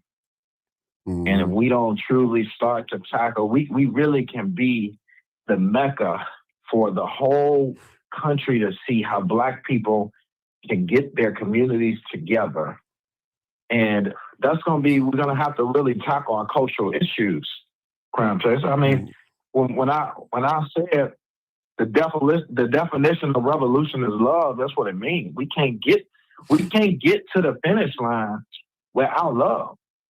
And the fact is that we walk around stabbing each other in the back, acting like each other are enemies, whispering all of these, don't do this with him, don't do that with him, don't rent the family, don't do that, all of the stuff that they've put in our communities all of these years that just keeps dividing us in our community. Until we get to the point where we truly love each other, Crime Chaser, until we get to the point where we say, man, this Black business messed up, but I'm going to go and talk to the owner and say, hey, here's some tips on how you can do better, and I'm going to come give him another chance to do me better. Till we get to a point where we say, I know this little bad kid ain't my kid, but hey, man, what's going on with you, man? What's going on? How can call me if you need some help.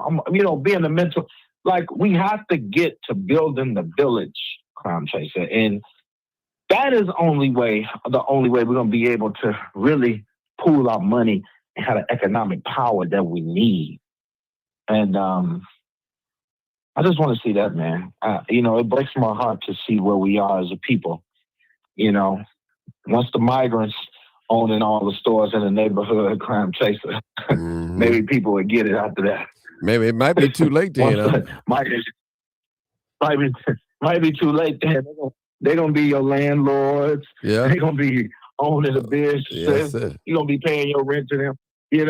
And at that point, now hopefully you'll get it. Like, damn. And y'all sitting here watching these aldermen and these bogus politicians sitting up there protesting Walgreens, and they signed off on $1 billion. So the migrants said, give them the hand up that they got. But they're playing your face like, oh, we need to protest Walgreens, knowing that ain't gonna stop a private corporation from doing nothing. They just playing in your face. How about you go get $1 billion that you spent on the migrants, and you come to Black businesses in the Black community and say, we're gonna invest in all y'all businesses and create thriving business corridors? They're not gonna do that.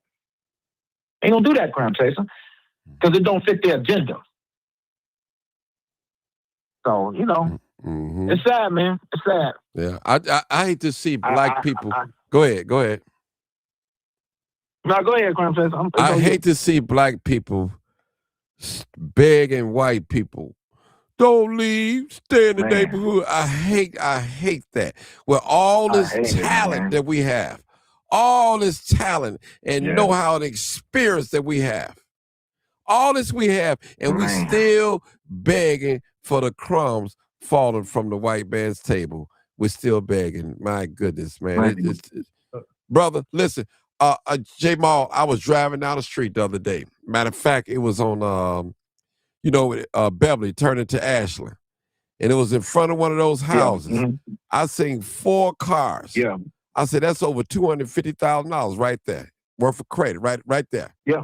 Right there. So you can't tell me that the Black community don't have no money. They can't tell me that. You can't tell me that.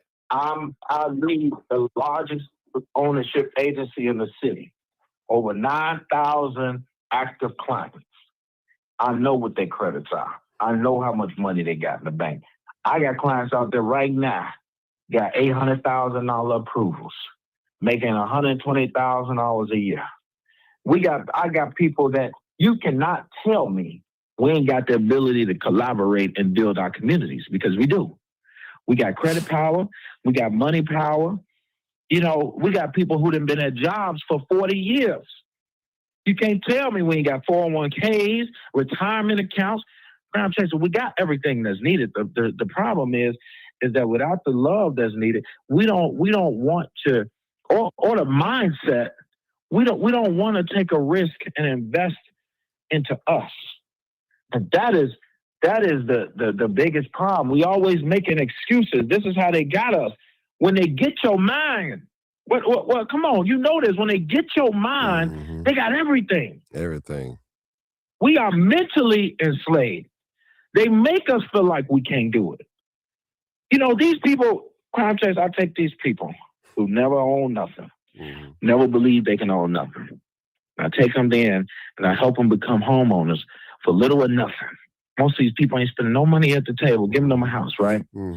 And it is like the biggest accomplishment that they ever did in their lives. They make it, it's a big deal for them. You know what I'm saying? Because people don't believe that they can actually accomplish this. That is the problem. We have to believe. We have to understand that we have the ability to do it.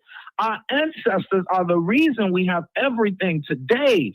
You on the phone right now watching Crime Chasers live, and on that phone, you would not be able to have that phone without a black man, Jesse Russell. You would not be able to get in your car and move that gear shift without Richard Spikes. You would not be able to comb your hair before you go get in that car without Madam C.J. Walker. I don't care what it is. Our ancestors, see, Crime Chaser, they fooled us because they set us in them schools and they told us that all your people was just slaves. That ain't the true Black history.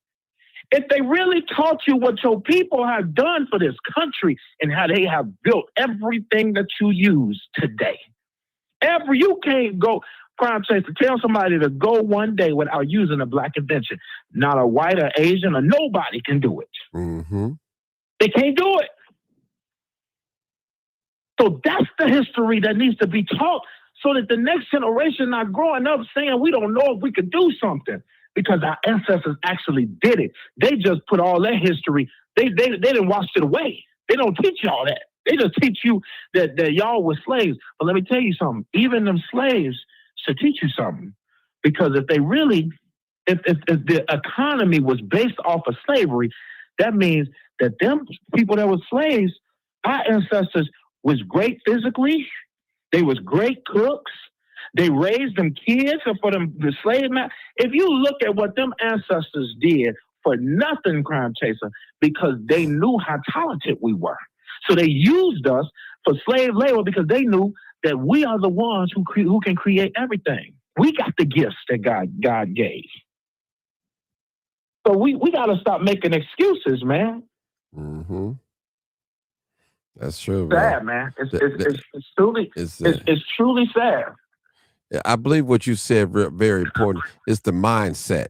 It's the mindset, brother. Yes. When you believe that when you strangle hope out of people and you take away everything, because if they got your mind, they got you. Wherever the mind say go, that's where the body going to follow. I'm telling you, people. Some of us, like you said, Jay, they don't believe that they could buy a house ever. Don't know how. Don't know how. It takes somebody to hold their hand and walk them through the process.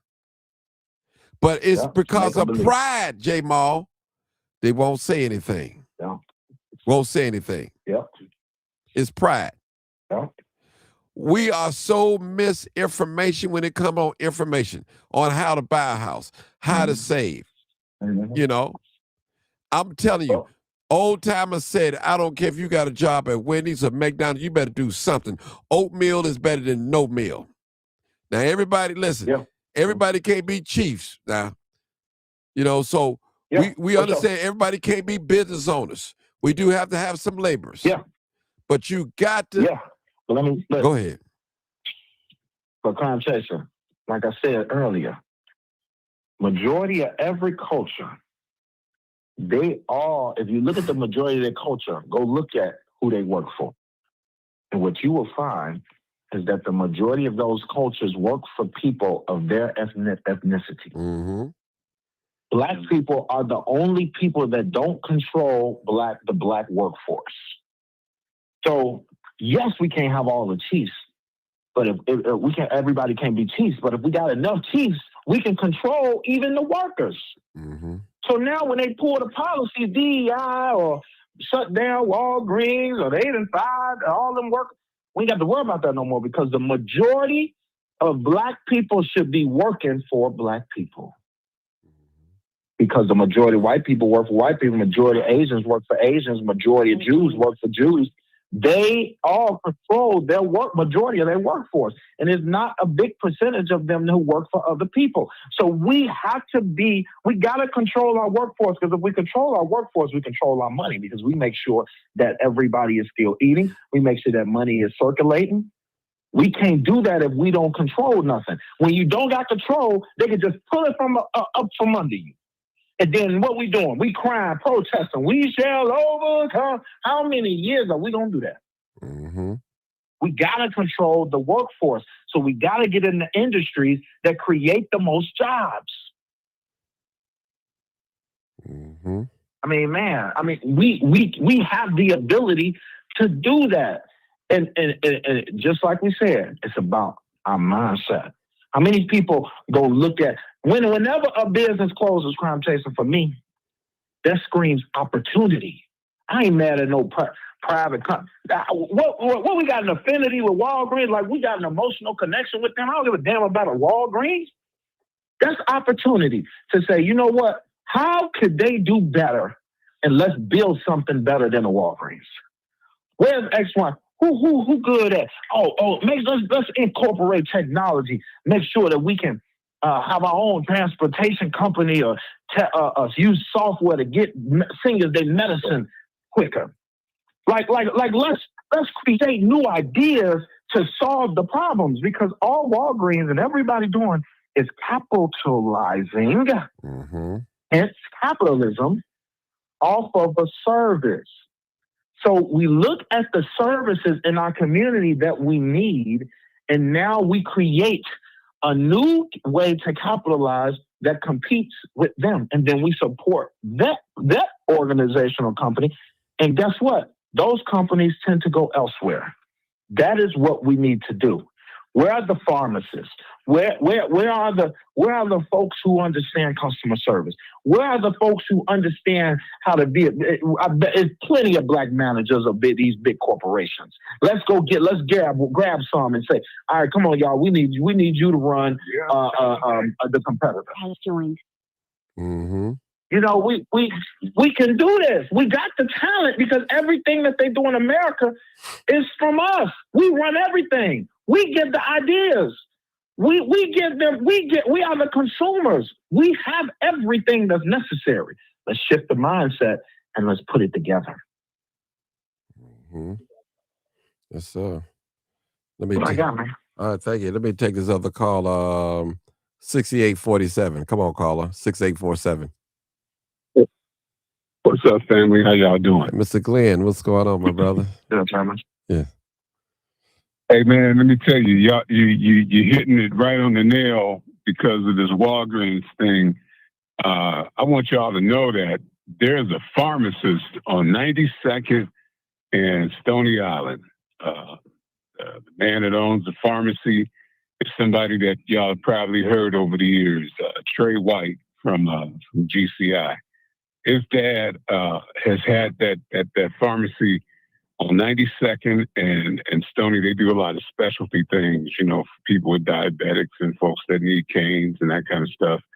But to your point, J-Maul, all we have to do is just sit down, get rid of our egos and talk and want for the other as we do for ourselves. And we would be able to make some of these things come to fruition. because we're looking at an interesting pivot. And something else that I think, and it's by design too, this whole data center, the data center on 87th Street, man. You know, you got the whole country talking against these data centers, and Pritzker, Preckwinkle, and Brandon Johnson had a invitation-only groundbreaking back in September, according to the article in the Crusader. An invitation-only groundbreaking. How do you do that when the rest of the country has to get public support before something like that happens? Jamal, help us to understand that, please. It's called politics. Politics in this state is how do we make sure that we hide, really, a lot of this stuff is hide what's really going on from the Black community, because we don't want the Black community to start asking for nothing. We don't want Black community to start saying we need a piece of this, right? And so that's why we got to be up on this quantum. The quantum development over there on the U.S. Steel site, IBM, it will be open next year. The first building for that whole thing, the IBM, they are bringing all of this new, these new, like you just said, these new centers and data centers. We got to make sure that we understand what's at stake, and we got to make sure that we get a piece of it. And that's truly where we are, because they're going to keep steamrolling us and moving past us in all these industries. Think of what happened with the cannabis.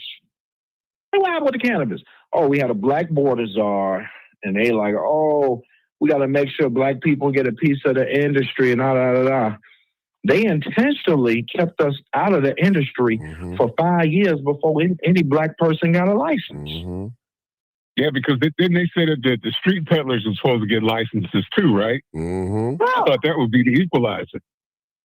Yeah, what was it, last year the first Black person got a license?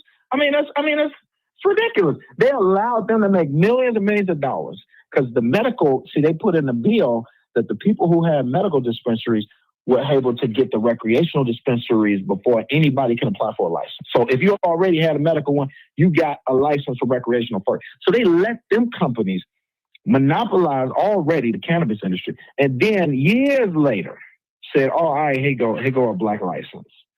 Well, all of this was supposed to be about equity and we got to do right by the people who've been wronged by this drug and all that bullcrap that they sold us.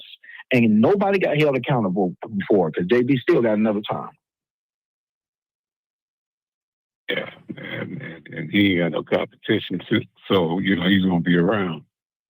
He got all the billions, and he fund all the politicians. So when you got billions and you fund all the politicians ain't gonna say nothing against you or run against you because you funding them. You know, this is where we're at in this state. And that's why it's important for us to get our economics together, because if we get our economics together, then we can control the politics.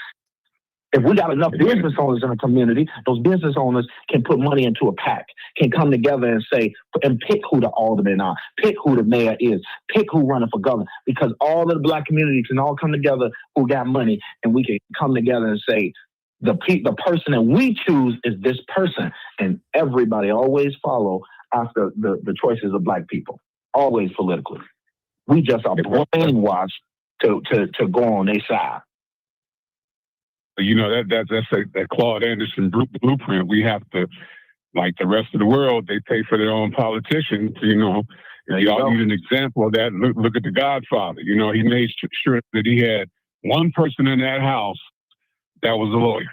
You know, but the point is that, and if you can help us to understand this whole thing, you know, it's just like if the Bears go to Indiana, what does that mean to Illinois and Pritzker? Well, that's a good question. I think the politics. I ain't putting you on the spot. I ain't trying to put you on the spot, but it's just good to be able to talk to you, man. No, I think the politics is being played with the Bears, and let me say that it's wrong to go on every side, because the Bears is not innocent in this. The Bears are some garbage too, and how they've handled this situation. But you know, at the end of the day, now Brandon Johnson has went to Springfield today. I actually just got a message from the legislator today talking about how Brandon is coming down to try to ruin the Arlington deal, because truthfully, they're going to Arlington. But what they're trying to do is they're trying to lobby to stop the state from supporting Arlington. And at that point, they're going to be forced to go to Indiana. You know what I'm saying? Mm-hmm. So, you know, it's the plan you brought up a couple of months ago about building over there on the Michael Reese site. That's viable. They gives them the lakefront, the whole nine. Yep. That's what I would have done if I was the mayor. Is I would have pulled them in and figured out how to incentivize them for that deal. If we were able to bring the Bears to Michael Reese, to Bronzeville, right, which is the second new downtown now, we would have been able to create a whole infrastructure in that neighborhood, that has been generations. So, that was the best move, in my opinion. It still is the best move. They're taking that move off of the table because, one, the politics, they hate Brandon Johnson, so they don't want Brandon Johnson to have the Bears in Chicago because Brandon Johnson is not a good negotiator, and they don't like working with Brandon Johnson. So they said, well, we're just going to focus on Arlington Heights. We ain't focusing on them in the city. And that's a big piece of the problem, is Brandon is not a good deal maker, and he don't know how to put together a deal. So they're trying to not be in Chicago at all because of Brandon Johnson being at the table. So the mayor was different, and they would come back to the table. Correct, 100%. Like 100%. And if the mayor, for example, say the mayor was Mayor Daley, do you think that J.B. Pritzker and the legislators would be lobbying for a deal for Arlington and not lobbying for a deal for Chicago?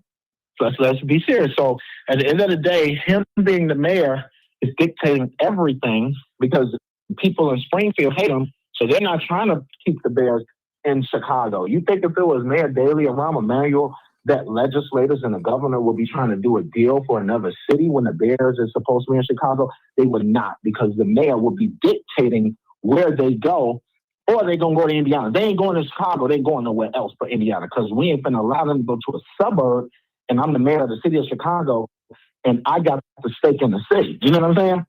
And so because Brandon is the mayor, they're really just trying to, they're playing politics and really just stumping on him for real.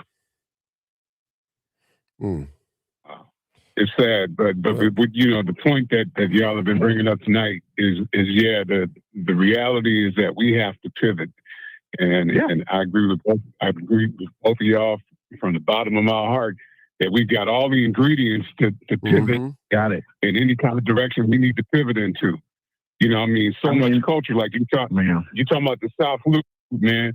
You realize Peabo Bryson recorded his first 3 albums in the South Loop at Paul Serrano Studios. Do you realize, and on the South Loop, that's where rock and roll was invented. Before Motown, you had VJ Records, you had Chess, you had all of this other stuff with Record Row. We got a culture out the wazoo. We just got to bring it back. And one of the things, and like you said, we got to be fair on this whole thing. We just got to play fair. We've got the minds to bring everything to fruition, but it's just that one thing, once things start going and people all it takes is one person to get greedy and it derails the whole project. But if we can just if we can just play fair, and everybody want to. You know how many thousands of black businesses you got that are unincorporated in this state? And none of them, and the vast majority of them are not making more than $100,000 a year.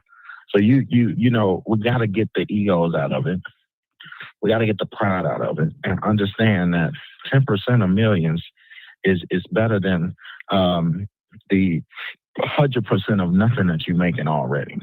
The majority of black business owners are making less than $50,000 in this state a year.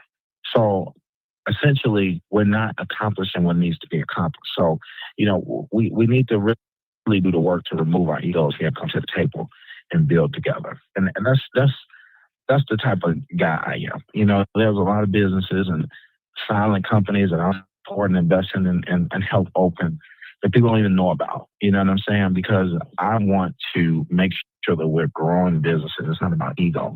It's about how do we continue to make the impact. And we need more people like that. Well, we're losing businesses. I saw where Morton Salt, after 130 years in Chicago, are going down to Kansas City. And these other companies that have been making a beeline down to Texas. So, like you said, you know, instead of right, you know, but instead of begging them to stay, we need to create our own. We got to create our own, man. We got to create our own, and you know, and then on the second side, because you know the politics play a part in this, then we gotta play the political game to make sure that we kicking the doors down to support us too. You know what I'm saying? So if we got a coalition of folks who are creating businesses and thriving corridors, that's the opportunity to kick in the city hall. That's the opportunity to kick in Springfield and say, look, this is how much money we need so that we can help this corridor. This is how much money we need for these businesses. And you know what they're going to do? They're going to have to do it because we are together. Only reason why they don't do nothing is because we don't unify together. Well, I'll take 100 business owners down there in Springfield right now and say, this is what we're building, this is what we're building at, this is the plan, and this is how much we need. They're going to have to figure out a way to pay for it. Because at this point, you got too many people who are active in the discussion to hurt them. You know what I'm saying? To hurt them politically. And so that is what we must do, is we must craft a plan. We must bring it together. Because I do it all the time. You know, there's a lot of businesses I get millions of dollars for from the state all the time. Because they're ready, they're prepared, and I can walk in and say, support this person. And they're going to say, all right, Jamal, we're going to do it. You know, so we can play the politics. We just got to be prepared. We can kick in the door, but we just got to be ready to go. We got to put the egos to the side. We got to break the deals, and we got to be ready to build. Perfect. You know, I ain't trying to sound like a holy roller, but if we can pray together, we can plan together. That's true. And I think that's one of the biggest forms of division in this town among Black people. You know, you hear all this stuff and you get the feeling, well, my church better than your church, my pastor better than your pastor, West Side better than the South Side, light skin better than dark skin. We just keep going on and on with that Willie Lynch garbage. Yep. That's it. We're gonna take this last call. Old timer, go ahead. So we're gonna end it with you. I thought it was old. That ain't old time, is it? No, he hung up. I think he hung up. All right. We're going to leave it right there, guys. I appreciate you guys at the 2-hour mark, 1 hour and 58 minutes. Appreciate you, man. Man, I appreciate you guys, man, for coming on tonight. I don't get a chance to come on like I used to, y'all. They got me working long hours, and I'll be tired, man. I really do. I promise you I'll be tired. But I'm going to make a sacrifice because this is my business. And if I can't sacrifice for my own business, nobody else would do it for me. You know, we got a couple of Jamal, the business man. He know how it is. Sometimes he have probably 16-hour days. You know, being meeting after meeting, Zoom after Zoom, all the time. So it's a sacrifice. At least 5-6 days, I believe. Right. See, so I have to make a sacrifice from this is my business. This is my baby. I built her, and I'm not going to allow her to get away from me. So y'all already know what it is. This is your boy, huh? Somebody said something. Hey man, you know, Jamal, go ahead, Glenn. Go ahead. Yeah, Jamal, we're gonna have to find Martin a sponsor that he can grow with. Oh yeah, you know, that's we definitely need to do that. Yeah, because we need that voice, man. Because the rest of the voices out here are tainted, man. Y'all got to read the Crusaders. We need Crime Chaser voice, and so we can, you know, because. Hey, I can't sponsor him alone, everybody. So we need y'all to hit that Crime Chaser cash app. Right. Everybody watching. Let's heat up the hot comb and straighten it out. Yeah, that's right. All right, y'all. That's right. All right, peace out, man. All right. All right. We out here, y'all. Thank y'all for tuning in. This is Live Uncut Unedited. This your boy Mark G. MARTING. That's right.